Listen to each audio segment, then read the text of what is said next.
Welcome to Scheduling Employee Availability. Within Atom, there are three different schedulers: the availability schedule, the work schedule, and the appointment schedule. In this section, we will discuss the availability schedule, how to create, copy, edit, or delete an availability schedule. The first thing you need to do is determine for which employees you actually want to create and use the availability schedule for, because you do have the option to disregard the availability schedule based on each individual user's profile. So for example, if you have a small office and you know when everyone is working, then you can skip this step. And you just have to make sure that you have it marked on the users page. And this is covered under the admin section users video, but I will just show you quickly where it is. If you go to a users page, you can see here under the security information, the disregard availability schedule. If that box is checked, then that means for that user you do not have to create the availability schedule. But if your employees' schedules, if their availability varies by the day of the week, you will need to set up an availability schedule, and you'll have to do it before you can create a work schedule.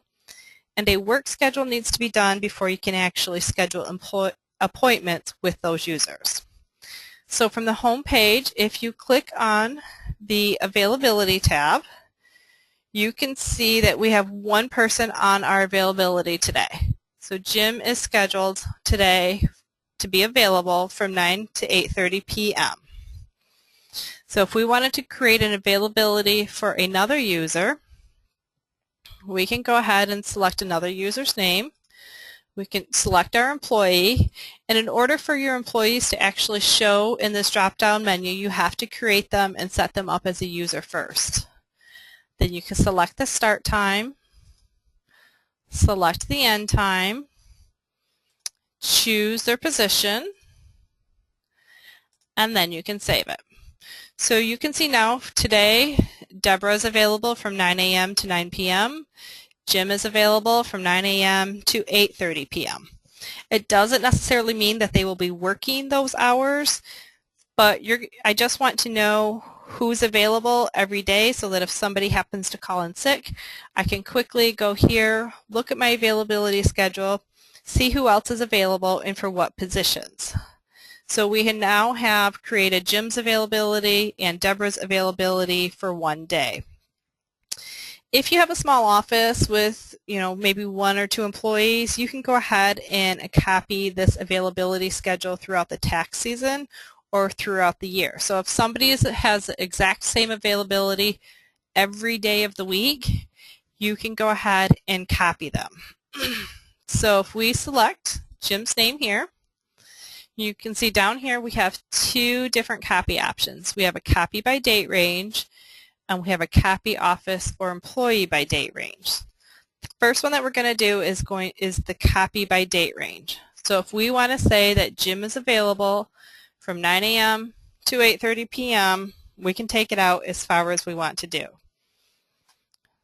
So we want to select the from date. We already have him on the availability schedule today, so we want him on there tomorrow. So starting tomorrow, and then you can choose your end date. Let's just go out a week and him. So we are now making Jim available from 9 a.m. to 8:30 p.m. from the 16th through the 22nd. We'll copy it, ask you if you're sure you want to copy, you can say OK. Now if we click on any of these days between the 15th and the 22nd, you're going to see that Jim is on the availability schedule. We did not copy Deborah's availability. We were just copying Jim's at that point. So he is now available every day. So this does work well, like I said, if you have employees who just have the same availability all the way through the tax season. Okay. So now maybe Jim isn't available on Sundays. He's really not available on Sundays. You do have the option. We could go through, we could actually delete him off of Sunday. This would just delete him off this one day. And it says, are you sure? We could say, yep. It's delete. Oops, I didn't click on his name first. If we click on his name, we can delete them, and that will take him off Sunday. He's still going to be available on Monday. He's still going to be available on Saturday, but we've now taken him off Sunday. You could actually go through and delete him off every single Sunday, but really the easier way to do it is to create one good week of a schedule and then just keep copying it and building it that way. And this works well for your whole office. So if you create one good week of availability schedule, then we can copy it to the next week. Then we would have 2 weeks. Then we could take those 2 weeks, copy it to the next 2 weeks. We would now have 4 good weeks of the availability schedule. We would just keep copying it and keep doubling it, and you could take it out through tax season, through the end of the year, however far you would like it to go. And this feature, this copy office or employee by date range, works in all 3 of our schedules. So it works in the availability schedule, it works in the work schedule, and it also works in the appointment schedule if you're copying your appointments from year to year. So this is what we'll do is we have one good week built. Let's start with the week of November 3rd. We do not have anybody on Sunday, but you can see throughout the week we have Andy and Deborah on our schedule. They are working different times on different days. So let's say that's what their availability is going to be all the way through tax season, and we want to go ahead and build that. So you don't actually even have to click on the employee's name, because we can come down here under the copy office or employee by date range, and we can choose particular employees that we wanted to copy. If you wanted to pick a couple, you could hold down Control and select those employees. Or if you wanted to do the whole office, then you would just do all employees from the selected site. So now we're going to do the date to copy from. We know that we have a good work schedule starting the week of November 3rd. So we want to start it from the 3rd. So this is our good week that we already have built. And we want to copy it to the following week. So we've got one good week, and we want to start on Sunday the 10th to create another good week. So we have 7 days. We have these 7 days of our schedule already built. So number of days to copy is going to be 7. And then if we go ahead and copy, it double checks to make sure that's what you want to do. You can say OK. So now, let's see, Wednesday, Andy's available 9 to 6, Deborah's available 9 to 5. If I go to the following Wednesday, it's going to be duplicated. So you can see Andy was already on the schedule once, that's why his name shows twice. So you can see how it copied that schedule. So whatever we have on Thursday is going to be the same on this Thursday because we've copied that schedule. So now we have 2 good weeks of the schedule. Now we can go ahead and we can copy 14 days because now we have these 14 days of our schedule built. So we can go back down here, select all employees from the site. We still want to start on the 3rd because that's still the beginning of our work schedule.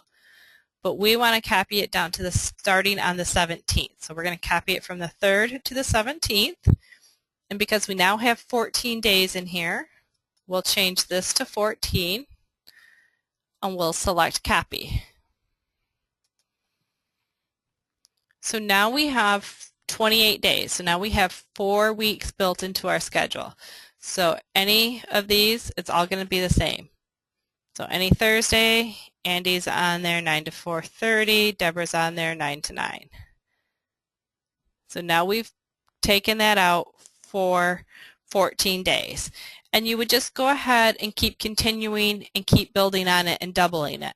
So you would start at the 3rd and take it out 2 more weeks, and then you would copy this one for 28 days. And you would just keep building and building.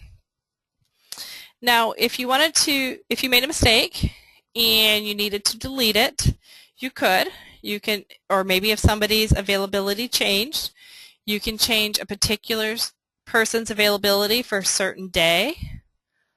Let's say on November 20th, Jim said, you know what, I can't work that day. So we can come into the availability. I don't want to delete the series. If I delete series, that's going to delete the whole copy feature.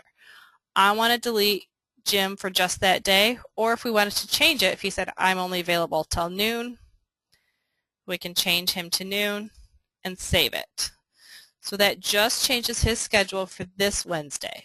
The other Wednesdays are still the same because we were just changing it for 1 week. So you can delete a whole series or you can delete a day. So you just kind of want to make sure that when you're doing this that you're kind of maybe in a quiet room and you're focused, because you want to make sure you're not doubling people up or deleting ones that you don't mean to delete. So like I said, the availability schedule, the work schedule, and the appointment schedule are all linked together, and that's just for checks and balances.